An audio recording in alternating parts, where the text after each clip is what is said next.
بچی ہے چند سانسیں یا نبی تشریف۔ اسٹیج پر بیٹھے ہوئے ادے گنج کے خطیب و امام و دیگر شورائے اسلام، محترم سامعین حضرات، السلام علیکم ورحمۃ اللہ وبرکاتہ۔ وعلیکم السلام ورحمۃ اللہ وبرکاتہ۔ الحمدللہ رب العالمین والصلاة علی رحمۃ للعالمین وعلی آلہ واصحابہ اجمعین، اما بعد فاعوذ باللہ من الشیطان الرجیم، بسم اللہ الرحمن الرحیم، اطیعوا اللہ واطیعوا الرسول۔ صدق اللہ المولانا العظیم وصدق رسولہ النبی الامین المتین المبین الکریم، ونحن علی ذلک لمن الشاہدین والشاکرین، والحمد للہ رب العالمین۔ عزیزان ملت اسلامیہ، آپ کافی دیر سے، بہت دیر سے آپ بیٹھے ہوئے ہیں، اور بیٹھ کر کچھ لوگ تو ایسے ہیں جن کے چہروں کو دیکھ کر میں یہ فیصلہ کر چکا ہوں کہ کچھ عزت بچانے کے لیے بیٹھے ہوئے ہیں، اور کچھ یہ سوچ کر کے بیٹھے ہوئے ہیں کہ اٹھ کر کے جائیں بھی تو کہاں جائیں۔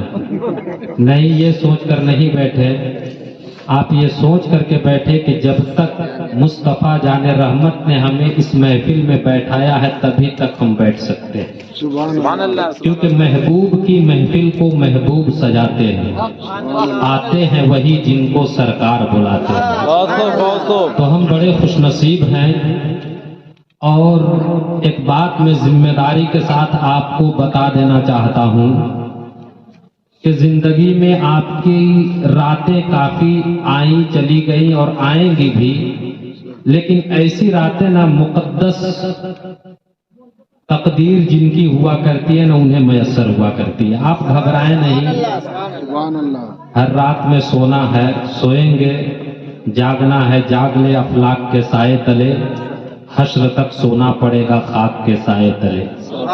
تو آپ بیدار ہوں گے تو موضوع کو اٹھایا جائے گا، ورنہ مختصر بات کر کے میں اپنی تقریر ختم کر دوں گا، کیونکہ میں سمجھ رہا ہوں 11:30 بج چکا ہے،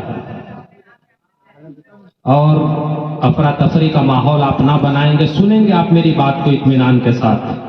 میں تو ابھی آپ کے سامنے آیا ہوں، ہو سکتا ہے اللہ رب العزت کی بارگاہ میں دعا کرتا ہوں پروردگار میں جو بولوں وہ میری پوری بات آپ کو سمجھ میں آنی چاہیے، اور آپ دل جمعی کے ساتھ سنیں گے۔ آئیے ایک مرتبہ عقیدت و محبت کے ساتھ نبی اور آل نبی کی بارگاہ بے کس پناہ میں درود شریف کا نذرانہ عقیدت پیش کریں، اور پڑھیں بآواز بلند اللہم صلی علی سیدنا شفیعنا حبیبنا نبینا مولانا محمد معدن الجود والکرم منبع العلم والحلم والحکم وآلہ واصحابہ وبارک وسلم۔ صلو علیہ صلاۃ و سلام علیک یا رسول اللہ صلی اللہ تعالی علیہ وآلہ وسلم۔ تمہیں جانا تمہیں مانا نہ رکھا غیر سے کام، للہ الحمد میں دنیا سے مسلمان گیا۔ عزیزان ملت اسلامیہ، میں نے جس آیت مقدسہ کی تلاوت کی، اللہ رب العزت ارشاد فرماتا ہے اطیعوا اللہ واطیعوا الرسول۔ ہم لوگوں کو حکم دیا گیا کہ اللہ کی فرما برداری کرو، اللہ کے حکم کی فرما برداری کرو، اور رسول اللہ کے حکم کی بھی فرما برداری کرو۔ یعنی اگر ایک کو دل میں رکھا اور دوسرے کو چھوڑ دیا تو ہم کامیاب نہیں ہو سکتے۔ کامیابی کی ضمانت اسی وقت مل سکتی ہے جب اللہ اور اس کے رسول دونوں کو مانا جائے۔ اس لیے کسی شاعر نے کہا ہے کہ محمد کی محبت دین حق کی شرط اول ہے، اسی میں ہو اگر خامی تو سب کچھ نامکمل ہے۔ عزیزان ملت اسلامیہ، آج ہم نے کس کے نقش قدم کو اپنا لیا ہے، آج ہم کہاں چل کے جا رہے ہیں ہمیں بھی پتہ نہیں ہے، کہ جس راستے پہ ہم چل رہے ہیں یہ راستہ ہمیں جہنم کی طرف لے کر کے جائے گا یا جنت کی طرف لے کر کے جائے گا۔ کتنے لوگوں کو تو یہ بھی تمیز نہیں ہے کہ ہم جس گھرانے میں پیدا ہوئے ہیں، جس نبی کی امت میں اللہ رب العزت نے ہمیں پیدا کیا ہے، اس نبی نے ہمارے لیے آج سے 1400 سال پہلے راتوں کو جاگ کر کے رات رات بھر مصلی پہ کھڑے ہو کر کے میرے نبی نے سجدے کے اندر اپنے آنسوؤں کو بہایا تھا، اور آنسو بہا بہا کر کے یہ کہا تھا رب حب لی امتی، اے پروردگار میری گنہگار امتیوں کو میرے حوالے کر دے، اے پروردگار میری امتیوں کو قیامت کے دن جہنم میں نہ ڈالنا۔ میرے مصطفیٰ نے آنسو پہ آنسو بہائے۔ ایک دن حضرت سیدہ عائشہ صدیقہ رضی اللہ تعالی عنہا نے کہا تھا یا رسول اللہ آپ کو رونے کی کیا ضرورت ہے، آپ کو اتنی عبادت کرنے کی کیا ضرورت ہے؟ وہ نوجوانوں میں تم سے پوچھنا چاہتا ہوں، اگر کوئی پریشانی کے وقت میں جب تمہارے پاس رہنے کے لیے گھر نہ ہو، تمہیں بھوک لگی ہو اور کھانے کے لیے گھر کے اندر کھانا موجود نہ ہو، ایسے عالم میں اگر تمہیں کوئی روٹی لا کر کے دے دے تو اس کے احسان کو تم زندگی بھر نہیں بھولتے ہو۔ جب بھی وہ انسان ملاقات ہو جاتا ہے تو تم اس کے سامنے اپنا سر جھکا دیتے ہو اور سر جھکا کر کے کہتے ہو کہ ہم آپ کے احسان کو نہیں بھولے ہیں، آپ نے مجھے ایسے وقت میں کھانا لا کر کے دیا تھا جب میرے گھر میں کھانے کا انتظام نہیں تھا، آج جب میرے سر کے اوپر چھت نہیں تھا اس وقت آپ نے چھت کا انتظام کر کے دیا تھا۔ تو دنیا کے عام انسان کے احسان کو ہم مرتے دم تک نہیں بھول سکتے، تو کہاں گئے ہمارے مصطفیٰ کے احسانات؟ ہمارے مصطفیٰ نے رات رات بھر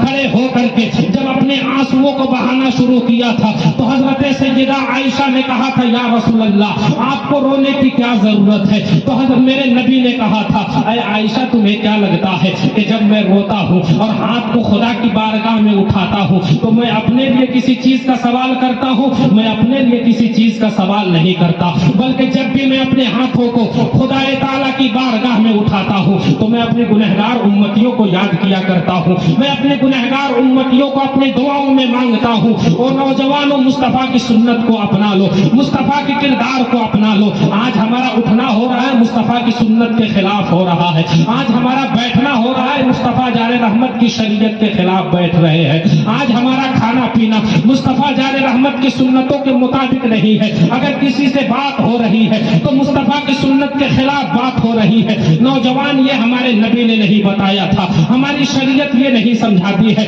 اگر ہمارا اٹھنا ہونا چاہیے نبی کی سنت کے مطابق ہونا چاہیے، قسم خدا کی نبی کی سنت کے مطابق اگر ہمارا اٹھنا ہو گیا تو اٹھنے کا کام بھی ہوگا، فرشتے اس پر ثواب لکھیں گے۔ اگر نبی کی سنت کے مطابق اگر کسی سے بات ہوگی تو بات بھی ہو جائے گی اور فرشتے اس پر ثواب لکھیں گے۔ اگر ہمارا چلنا پھرنا نبی کی سنت کے مطابق ہونے لگا تو چلنے پھرنے کا کام بھی ہو جائے گا اور فرشتے اس پر ثواب لکھیں گے۔ اگر ہمارا سونا جاگنا نبی کی سنت کے مطابق ہونے لگا تو سونے جاگنے کا کام بھی ہو جائے گا اور فرشتے اس پر ثواب لکھیں گے۔ اور یہ دنیا تو دنیا ہے، کل جب تمہارا انتقال ہوگا اور تمہارے جنازے کو لوگ اپنے کاندھے کے اوپر اٹھا کر کے قبرستان کی طرف جا رہے ہوں گے تو کوئی کہے گا دیکھو فلاں کا جنازہ جا رہا ہے، کوئی کہے گا زمیندار کا بیٹے کا جنازہ جا رہا ہے، کوئی کہے گا فلاں کا جنازہ جا رہا ہے، لیکن رحمت کے فرشتے پکار کر کے کہیں گے او لوگوں یہ جو تم باتیں کر رہے ہو اپنی جانکاری کے حساب سے بول رہے ہو، لو ہماری جانکاری کے حساب سے بھی سن لو، یہ صرف زمیندار کے بیٹے کا جنازہ نہیں ہے بلکہ غلام احمد مختار کا جنازہ جا رہا ہے۔ اور لوگ جب آپ کو قبر کے اندر ڈال کر کے اپنے اپنے گھر لوٹ کر کے آ جائیں گے اور فرشتے آ کر کے سوال کریں گے تو مصطفیٰ جان رحمت تشریف لائیں گے اور میرے آقا کہیں گے او فرشتوں اسے پریشان نہ کرنا، ارے دنیا میں جب تک یہ تھا اس نے میری سنتوں کو اپنا لیا تھا، آج میں نے اسے اپنا بنا لیا ہے۔ عزیزان ملت اسلامیہ، لیکن آج ہم کدھر کو جا رہے ہیں؟ آج ہمارا اٹھنا بیٹھنا کہاں ہو رہا ہے؟ آج کس کے طریقے کو ہم نے اپنا کر کے رکھا ہے؟ قسم خدا کی اگر مرنا ہے ایک دن اور ایک دن دنیا کو چھوڑ کر کے جانا ہے، اگر اس بات کو سمجھتے ہیں اور اگر آپ کو اس بات کا یقین ہے کہ ایک دن سب کو اسی قبرستان کے اندر دفن ہونا ہے، جس پتہ نہیں ہے کہ کون سی جگہ اللہ نے ہمارے لیے مقرر کر رکھی ہے، تو مصطفیٰ جان رحمت کے طریقوں کو اپنانے کی کوشش کرے۔ ایک بات میں آپ کو بتاؤں، یہ دل اگر مصطفیٰ جان رحمت سے لگا لیا گیا تبھی کامیابی ہے، اور اگر دل ہم نے کسی اور سے لگا لیا تو آپ سمجھ لیں دنیا میں بھی رسوائی ہو جائے گی، قبر میں بھی رسوائی اور حشر کے اندر بھی رسوائی ہے۔ حضرت اکرمہ رضی اللہ تعالی عنہ، حضرت اکرمہ کون ہے؟ ابو جہل کے لڑکے کا نام حضرت اکرمہ ہے۔ ابو جہل تو ایسے میرے نبی کا چچا لگتا تھا، مرتے دم تک اس نے اسلام کو قبول نہ کیا۔ انہی کے بیٹے کا نام حضرت اکرمہ ہے۔ حضرت اکرمہ ایک مرتبہ گزر کے جا رہے تھے، میرے مصطفیٰ کی نظر پڑی ہے، حضرت اکرمہ کو بلایا ادھر آؤ۔ حضرت اکرمہ میرے نبی کے قریب آئے، جب میرے مصطفیٰ کے قریب آئے میرے مصطفیٰ نے کہا اکرمہ کدھر جا رہے ہو، ایک کام کیوں نہیں کرتا ہے؟ اکرمہ نے کہا تھا کیا کہنا چاہتے ہو؟ میرے مصطفیٰ نے کہا تھا میرا کلمہ پڑھ لے اور کلمہ پڑھ کر کے میرے دامن کے اندر آ جا۔ جب اتنا میرے نبی نے کہا تھا تو حضرت اکرمہ نے کہا تھا کلمہ پڑھنے کی بات کرتے ہیں آپ، مر جاؤں گا لیکن کلمہ نہیں پڑھوں گا، جان دینا گوارا ہے لیکن آپ کے دامن کے اندر آنا گوارا نہیں ہے۔ جب اتنا کہا ہے حضرت اکرمہ نے اور اتنا کہہ کر کے دوڑ لگائی ہے، دوڑتے دوڑتے جا رہے ہیں، پیچھے مڑ کر کے دیکھ رہے تھے، جب پیچھے مڑ کر کے دیکھتے تو فضاؤں میں میرے نبی کی آواز گونج رہی تھی، اکرمہ کہاں جا رہا ہے؟ آ واپس لوٹ کر کے آ جا، آ کر کے میرے دامن کے اندر سما جا۔ حضرت اکرمہ دوڑتے چلے گئے، جب کچھ دور چلے گئے تو ایک پہاڑی کے اوپر حضرت اکرمہ چڑھ گئے۔ جب پہاڑی کے اوپر حضرت اکرمہ چڑھے ہیں، پیچھے مڑ کر کے دیکھتے ہیں تو میرے نبی کی آواز فضاؤں میں گونج رہی ہے۔ اکرمہ سوچ بچار کرنے میں مجبور ہو گئے کہ اگر ادھر واپس جاؤں گا تو محمد کے دامن میں جانا پڑے گا، اس سے بہتر ہے کہ اسی پہاڑی سے کود کر کے میں اپنی جان دے دوں گا لیکن محمد کا دامن نہیں تھاموں گا۔ حضرت اکرمہ نے پہاڑ کے اوپر سے دریا کی موج کے اندر چھلانگ لگا دی ہے لیکن دریا کی موج نے حضرت اکرمہ کو ڈبایا نہیں ہے۔ حضرت اکرمہ کو دریا کی موجوں نے آغوش میں لیا ہے اور لے کر کنارے کے اوپر لا کر کے چھوڑ دیا ہے۔ حضرت اکرمہ سوچنے پر مجبور ہو گئے کہ یہ دریا کی موجیں ہیں، جو اس کے اندر چھلانگ لگاتا ہے اس کا کام ڈبانا ہے، ڈبا کر کے مار دیا کرتی ہے لیکن اس نے مجھے ڈبایا نہیں ہے۔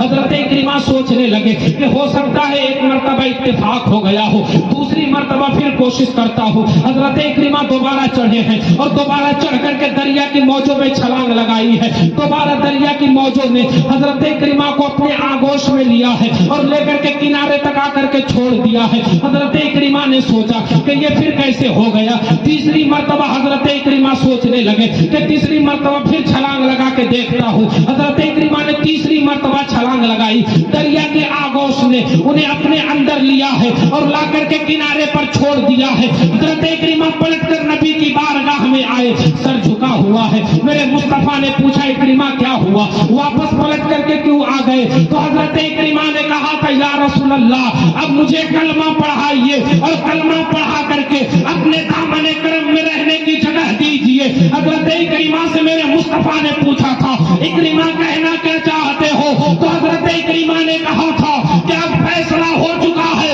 ارے جس پر محمد کی نظر پڑ جائے تو وہ دنیا میں نہیں ڈوب سکتا، تو جو محمد کے دامن کے اندر آ جائے قیامت کے دن جہنم کی آگ اسے نہیں جلا سکتی ہے۔ عزیزان ملت اسلامیہ، کہاں بھٹک کر کے جا رہے ہو مسلمانوں؟